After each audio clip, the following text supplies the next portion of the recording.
Hey guys, D-Pad Danny here, and today we're going to be talking about shooters. Specifically, shooters on the Super Nintendo. In space!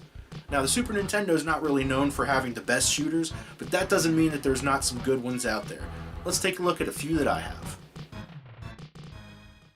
This is Darius Twin, one of the two SNES installments of the popular Darius series. There's also Supernova, but that one isn't all that great. This is a pretty solid shooter, and it's one that I played a lot as a kid, so I've got a little bit of a sweet spot for it, despite it being seen as one of the easier games in the series. That doesn't mean it's without challenge, or I wouldn't say it is anyway. The main gimmick of the Darius series is that about all the enemy ships are ocean-themed, and this one's no different. There's fish and crustaceans and all manner of sea creatures represented. I always thought this was super cool, and it's a nice deviation from the typical generic spaceship type enemies you see in a lot of other games. The bosses are really cool and further drive home the aquatic theme.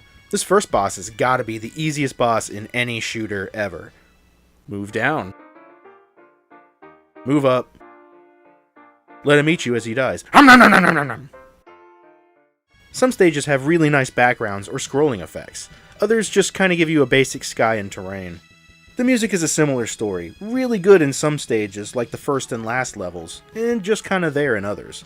I wouldn't classify it as bad by any stretch, but it seems that more care was taken on certain themes than others. The weapon system in this one is pretty simple. Holding Y shoots your main attack, and holding B shoots your secondary. You'll basically spend the entire game holding both Y and B. There's a shield you can get that'll help protect you from projectiles, and it'll get thinner as you take damage. This won't protect you from outright crashing into something though. Spaceships still go boom. I can beat this game about 1 in every 3 times that I play it, but that's just my own personal skill level being a huge variable. Darius Twin isn't an expensive one, but as far as shooters go, I like it. It's not fantastic, but I'd put it better than average. Lynx is a game I didn't play until quite recently, as I never owned it before. I gotta say, it's not bad. It has some neat stuff going on that sets it just a bit above being generic.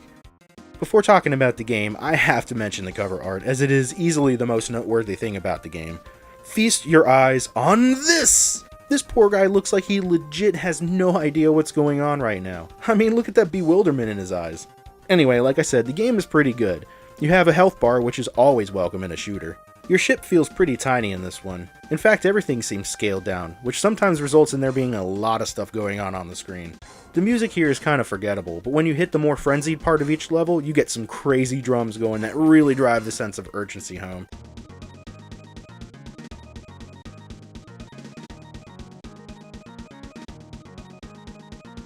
Graphically, there's a lot of drab colors at use, but it works for the game, what with there being caves and polluted city planets and stuff like that. The first few stages aren't too difficult, but it really starts ramping up about the third stage or so. There's a variety of weapons at your disposal. Some of them are pretty cool, like this laser that stays locked to your position as you move. You can cover a lot of ground with this. You can also hold on to weapons you get and cycle through them as needed. Some of the bosses are strange, like this weird ring-shaped ship with the overbite. Otherwise, the enemies are pretty standard. I didn't figure out until the second stage here when there's this water current fighting against you that you can change your speed at will. Not sure why you would want to go slow, but this feature would have been nice to know about earlier in the stage before I died multiple times on these pillars. Overall, I was surprised with how much fun I had with this game, and it's definitely one I intend to play a lot more in the future. However, if that banjo guy isn't the final boss, I'll be disappointed. Here's Super RType. What makes this one super? No. This is one of the more well-known shooters on the SNES, I think. You can shoot your gun rapidly by tapping the shoot button, but you can also charge your attack and shoot a larger shot that can take multiple enemies out in a line. Hold it a bit longer and you'll shoot a nice spread shot that's good for larger groups of baddies. You can upgrade your weapons to some pretty cool and iconic ones, like these bouncing lasers and this fun spiral shot that's almost kind of hypnotic.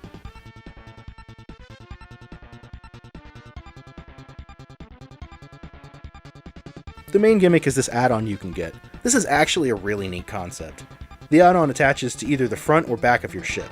The front attachment will add power to your attacks, while the back attachment allows you to shoot enemies behind you. This isn't a permanent add-on though. You could shoot it and have it still free-floating and shooting on its own. You can just let it float around until you reattach it or beat the segment you're on. This seemingly simple but well thought out mechanic really makes the gameplay experience unique and engaging. I like the graphics here. The backgrounds are neat with lots of planets and stuff, and lots of the enemies are really cool looking. The game favors a more biomechanical look, lots of organic ships and whatnot, and this works really well. This game is hard. Well, hard for me anyway. I can only seem to get to the 3rd level. It's one-hit deaths, so any bit of damage sends you right back to the start of the level, even if you die on a boss. I've always been much more of a fan of shooters that let you start back from where you die from, personally. The music is absolutely classic here, and it's done really well. I would recommend this one, but the challenge makes it an undertaking that may not be for the faint of heart. Alright, it's Gradius III, the other super well-known game we're talking about today. Gradius is a unique shooter series due to the weapon system. There's this bar at the bottom, and every time you get a power-up it progresses. Selecting the power-up you want clears the bar and it starts again. You start off super slow, so you'll definitely want to put 2 or 3 points in the speed-up option so you can even stand a chance. There's also missiles, double shots, ripple weapons, shields, and options. A lot of times you get to choose the order and behavior of these power-ups at the beginning of the game, and this one's no different. I like getting beefed up with this laser here, which is especially potent when paired with multiple options. The music is great and fits in well with tunes from the rest of the series. Some of the bosses should also seem familiar. See, traditionally in Gradius games, a lot of the bosses are these big ships or space stations with 1 or more cores behind a barricade. You need to shoot away at these before you can even damage the boss. The graphics in Gradius 3 are decent, but don't come across as anything special. I do like the use of color here when you're shooting at these bubbles. What I don't like is all this slowdown. Like seriously, look at this. The game just can't keep up with everything on screen. Though to be honest, sometimes that helps you maneuver around obstacles a little bit easier, since you have more time to react. I can usually get a little bit further in this one than I can in Super RType, but it suffers from the qualms of other shooters, where you build yourself up to a crazy powered up state and die, and then you have to try to build yourself up again against an onslaught of enemies in higher volumes than when you first powered up. Despite that, this game is still pretty enjoyable. It's Axlay from Konami. This is a fun one that goes back and forth between being a vertical scrolling shooter and a horizontal scrolling shooter every other stage. The horizontal scrolling stages are pretty standard and aren't too terribly noteworthy, but the vertical scrolling sections, whoa! They use this cool wrapping effect that makes you feel like the whole world is on a scroll or something, unrolling as you go through the stage. I've not seen another shooter do this sort of thing, and I think it's pretty neat. I don't believe this effect is considered Mode 7 though, since it's not technically scaling or rotating. One thing that's a little bit weird about these levels is that the game is constantly trying to recenter you. If you aren't directly in the middle, your ship will start coasting back towards the center, unless you push against it. This isn't a big deal, but it's a bit odd at first. You've got 3 weapon types from the get-go, a standard large shot, a spread shot sort of gun, and a little pea shooter. Pew-pew! If you get hit, you lose the ability to use the weapon you have selected and have to rely on the other ones you have left to complete the stage.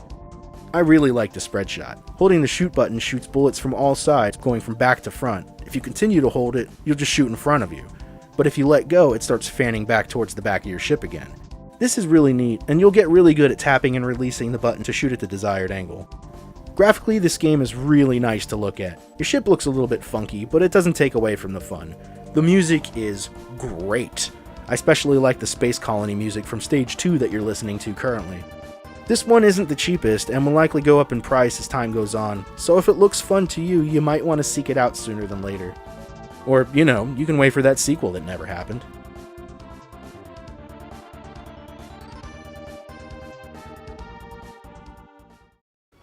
Well guys, there you have it. There's some Super NES space shooters. Have you played any of these? What did you think? I'd love to hear from you. Anyway guys, thanks so much for watching. I'm D-Pad Danny. I'll see you next time.